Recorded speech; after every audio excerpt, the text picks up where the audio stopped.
Alright, so this is not a top 10 end of the year video, but it is the next end of the year video, and reminder, there is a whole playlist down below with my top 10s in various categories. We already have non-SFF and audiobooks up there.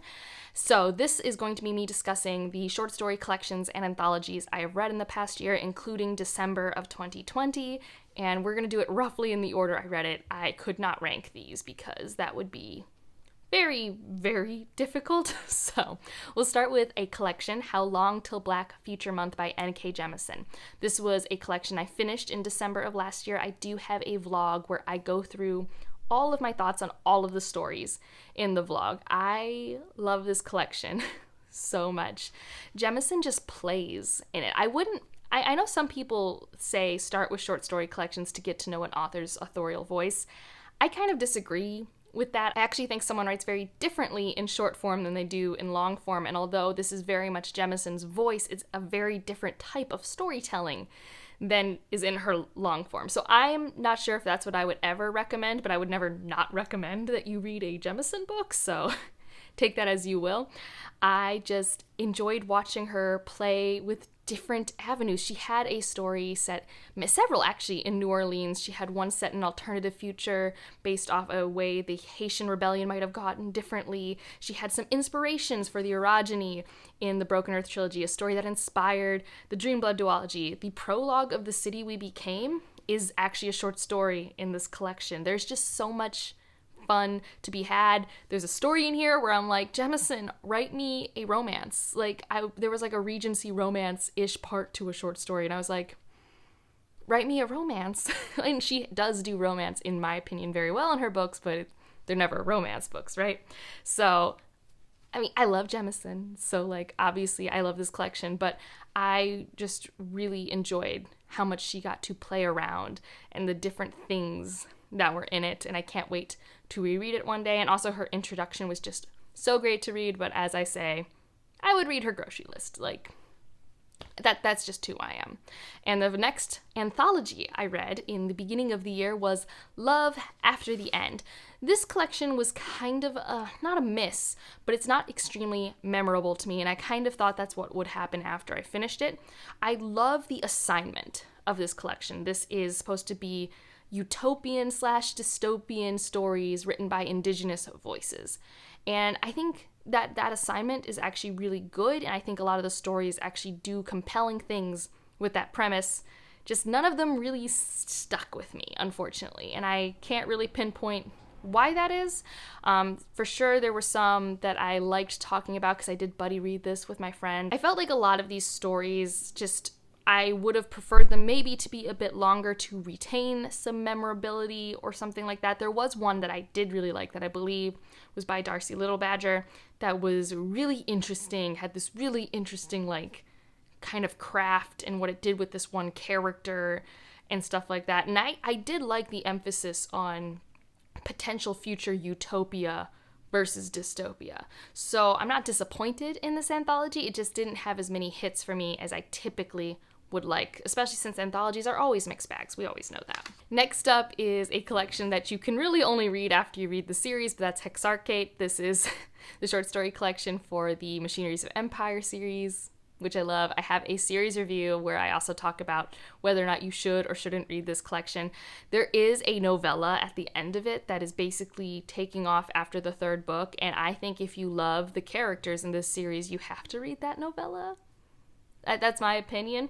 But everything else, the highlights are the author notes, okay? So a lot of these are sometimes flash fiction or some really short fiction that Yoon Ha Lee does in the Hexarchate world, just playing around, just having a good time. And the author notes at the end of each story were so funny.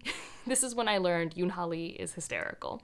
So I enjoyed it because I love the world and I love the author, and that was just a really fun project. It's almost reading a collection of blog posts, if that makes sense, plus a very important pivotal novella that takes place after the third book, which the third book has a very good ending. And I think this is one of those cases where extending the ending wasn't a bad thing. But I know some people get touchy about that, but 3 of us read this. It was Lana, Kayla, and I. We all read these together, and we all had a pretty great time with that novella and actually would not mind if we just kept getting books in Machineries of Empire. Feel free, give us more. It would be fine. So that one's a very specific short story collection. Like, you can't read it unless you've read Machineries of Empire, but maybe you should try out Machineries of Empire. This next one I buddy read with Shannon from That's So Poe, and that is Sunspot Jungle Volume 2. This anthology is over 500 pages long, so we took a bit to read this.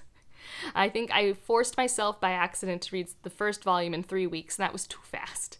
Because there is such a wide diversity of authors that to read too many stories back to back would burn my brain out. It's like, oh, it's a different writing style, it's a different translation, a different world, a different character. You know, it's like too much hopping.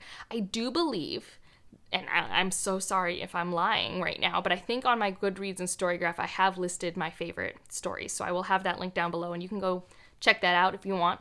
But I just love this project of the Sunspot Jungles, Volume 1 and 2. They have, like, no ratings. They're in, like, less than the 100s ratings, okay?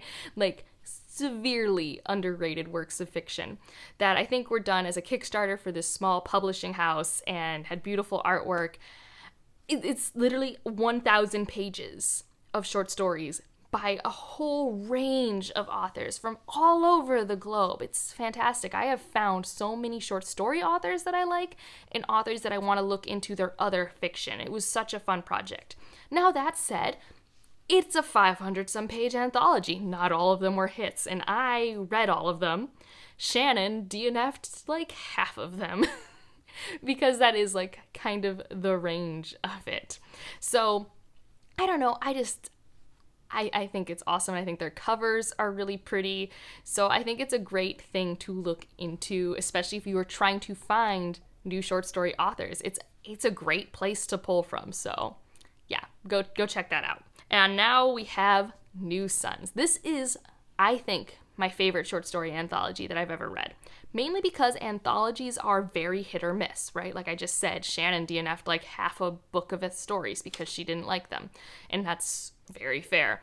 This one for me is probably the highest average rated like short story anthology for me. Like I think it's like 4.5 star range when I average all of the story ratings, which like never happens for me. Normally it's like a solid 4. And this is another anthology that is meant to feature lots of diverse authors, and I loved it. Like, I cannot wait to reread some of these stories. I bought myself a copy. Like, I think I actually have it right here. It's so pretty. Like, it's so pretty. It's a wraparound cover. It has so many authors I love. There's an introduction by LeVar Burton, okay? Just... It's such a solid collection. It's not that long. I think I prefer anthologies on the shorter end. So after the exhaustion that was Sunspot Jungle, that was nice. So I did all of this new reading, right? And then somewhere in the year, I suddenly accidentally got into rereading short story collections, and I didn't mean to, but I wasn't mad about it either. So my friend Evie really wanted to read Exhalation again. So we were rereading Exhalation, and I made an Exhalation recommendations video because I loved it so much and I wanted to find a way to keep talking about it, even though I already did a review on my channel eons ago. And so in that recommendation video, I go, it's kind of like, if you like this, try that, but for each story in the collection, so you kind of learn what stories there are, and then also just have some cool sci-fi, fantasy, contemporary recommendations. It was a very fun video. I loved making it. Thank you to the subscriber who recommended I do that. That was a blast. But Exhalation is my favorite short story collection of all time. Like, that's just been a fact that has not been topped. It still is. His ability to take complex, difficult science fiction things, connect it to the human experience, and portray it in short form to people that is then emotionally evocative and you can connect to it is so unmatched. I love it. Okay? And I love how he has these thought experiments that you're exposed to and then you think about. I think he's a master at what he does. I think there's a reason why he takes so long to publish new works, because this was published like almost 20 years after his first short story collection. If you didn't know, this is also the author of the story for the movie Arrival, which is one of, like, actually might be my favorite science fiction movie of all time. there is a chance. So the way his brain combines all of these elements, which is non-trivial, like just explaining scientific concepts can be very dry and hard to do correctly anyways, but then to give like scenarios where like it pulls at your heartstrings. I loved it. I loved it so much. And then I forgot that I had signed up to be a part of a book club for Her Body and Other Parties. And so I was like, oh no, I have to reread this. So I was like, Evie, I know we were going to read The Paper Menagerie, which I have not read yet, but it's I own it. It's going to happen. But would you rather read Her Body and Other Parties right now? Because that's what I have to do. So we continued reading short stories together. And I read Her Body and Other Parties again. That was a 4.5-star collection when I first read it. It's a 5-star now. Carmen Maria Machado. I will read anything she publishes, and I am so excited to see what she does next because I love her memoir and I love the short story collection. I think it is so good at portraying the themes she wants portrayed in many different facets and angles with different narrative structures and styles. The story that most people hate, I think, does exactly what it's supposed to do. Like, it's great art. It's fantastic. And both this and Exhalation are examples of people who primarily write short stories and do it phenomenally, in my opinion. Her Body and Other Parties is also very speculative, but in a very creepy, but also its unsettling parts is more how it has call-outs. Like, you'll be reading a story and you'll be like, I didn't need you to tell me what I think about myself right now, okay? I need you to stop knowing me. Like, that happens a lot. It's very psychological in its creepiness, but it also does have supernatural elements. So good. There was a live discussion on Rachel's channel that I will link down below where we talk about it for like an hour, and there's a wide range of opinions for each story, so you can really see who liked what way. I love it. Love it so much.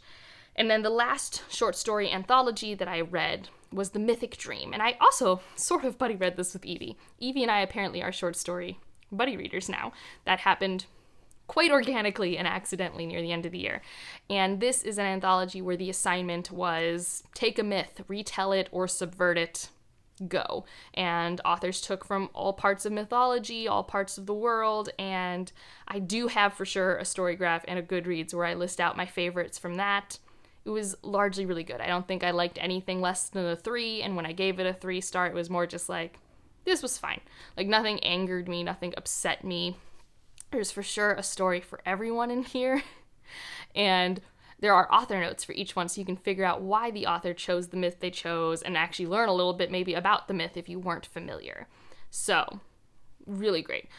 I guess the last one I maybe will mention on this list, although I wonder if it counts. I don't know if it does, but I also reread Hyperion this year, which is essentially 7 short stories bound together into a plot of some sort.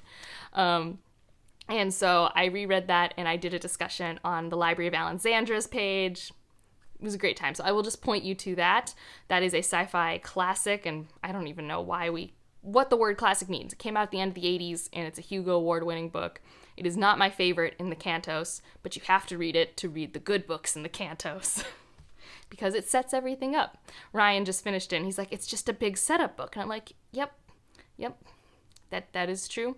I mean, I do really like it. Please, people who really love Hyperion, don't come at me. It's just a certain style, right? It's a short story collection that is masking itself as a book. It's doing what The Witcher first 2 books does, right?